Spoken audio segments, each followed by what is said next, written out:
हम आज उन तीन अहंकारी असुरों तारकास, कमलाक्ष और विधुनमाली के बारे में जानेंगे, जिन्होंने अपनी मायावी शक्तियों से तीन घूमते हुए और अभेद शहरों का निर्माण किया था। हम जानेंगे कि कैसे उनका अहंकार इतना बढ़ गया था कि उन्होंने पूरे ब्रह्मांड को अपने अधीन करने की कोशिश की। और सबसे महत्वपूर्ण, हम उस अद्भुत और भयंकर क्षण को जानेंगे जब भगवान शिव ने एक ही बाण से इन तीनों शहरों को भस्म कर दिया था। तो चलिए जानते हैं इस महाविनाश के बारे में, जो बहुत ही रहस्यमय होने वाली है। तो दोस्तों, वीडियो शुरू करने से पहले एक छोटी सी रिक्वेस्ट है कि मेरे चैनल को सब्सक्राइब कर दीजिएगा। आगे बढ़ते हैं। भोलेनाथ के अलग अलग नामों की कथा अद्भुत और काफी रहस्यमयी है। ऐसे ही एक नाम त्रिपुरारी है। इसका उल्लेख शिव पुराण में मिलता है, जहां ये बताया गया है कि आखिर वो कौन सा कारण था जिसकी वजह से भोलेनाथ को त्रिपुरारी कहा गया। शिव पुराण के अनुसार दैत्य तारकासुर के तारकाच, कमलाक्ष और विधुनमाली नाम के तीन पुत्र थे। जब भगवान शिव के पुत्र कार्तिकेय ने तारकासुर का वध कर दिया तो उसके पुत्रों को बहुत दुख हुआ। उन्होंने देवताओं से बदला लेने के लिए घोर तपस्या कर ब्रह्मा जी को प्रसन्न कर लिया। तब ब्रह्मा जी प्रकट हुए और उन्हें वर मांगने को कहा। इस पर उन तीनों ने अमर होने का वरदान मांगा। ब्रह्मा जी ने कहा कि वह ये वरदान तो नहीं दे सकते, लेकिन इसके अलावा कुछ और वर मांगना चाहो तो मांग सकते हो। ब्रह्मा जी के दूसरे वर मांगने की बात पर तारकास, कमलाक्ष और विधुनमाली ने तीन नगरों का वरदान मांगा।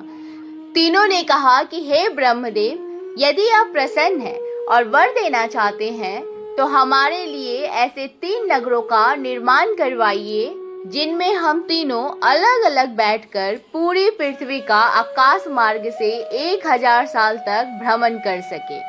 इसके बाद जब हम तीनों 1000 साल बाद जिस स्थान पर मिले, उसी समय हमारे तीनों नगर मिलकर एक होकर त्रिपुर कहलाए।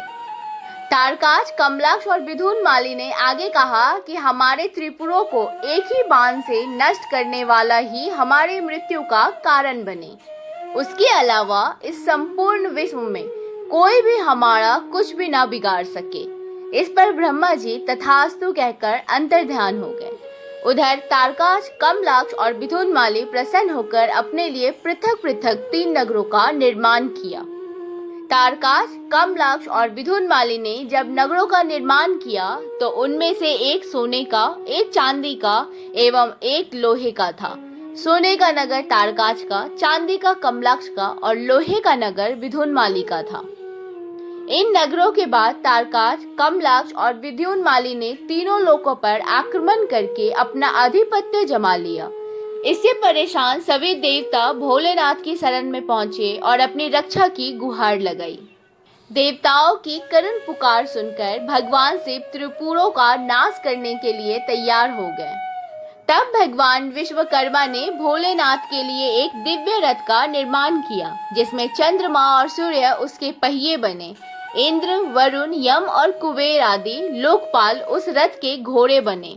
हिमालय धनुष बने, वहीं शेषनाग उसकी प्रत्यंचा बने। यही नहीं, स्वयं भगवान विष्णु बाण बने तथा अग्निदेव उसकी नोक बने। उस दिव्य रथ पर सवार होकर जब भोलेनाथ त्रिपुरों का नाश करने चले तो दैत्यों में हाहाकार मच गया। दैत्य एवं देवताओं में भयंकर युद्ध छिड़ गया। उसी दौरान जैसे ही त्रिपुर शहर एक सीध में आए, भोलेनाथ ने उसी समय दिव्य बाण चलाकर उसका नाश कर दिया।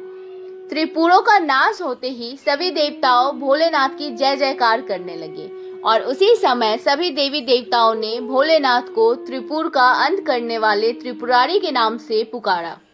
मान्यता है कि तभी से भोलेनाथ को त्रिपुरारी कहा जाने लगा। ये कथा सिर्फ एक दैवीय युद्ध की नहीं है, बल्कि इसके गहरे आध्यात्मिक और दार्शनिक रहस्य है।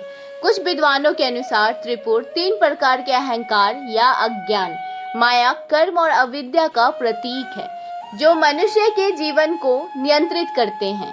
भगवान शिव का त्रिपुरारी रूप हमें ये सिखाता है कि केवल सर्वोच्च चेतना ही इन तीनों बंधनों से मुक्ति दिला सकती है।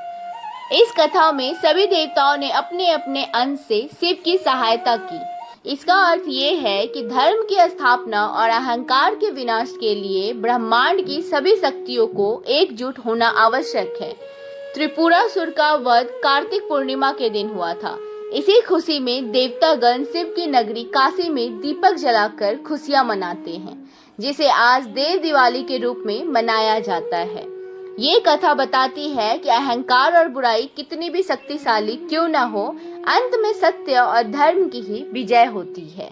तो दोस्तों, जानकारी आपको कैसी लगी मुझे कमेंट बॉक्स में लिख के बताइएगा। बहुत जल्दी मिलेंगे अगले एक नई वीडियो में। तब तक के लिए धन्यवाद।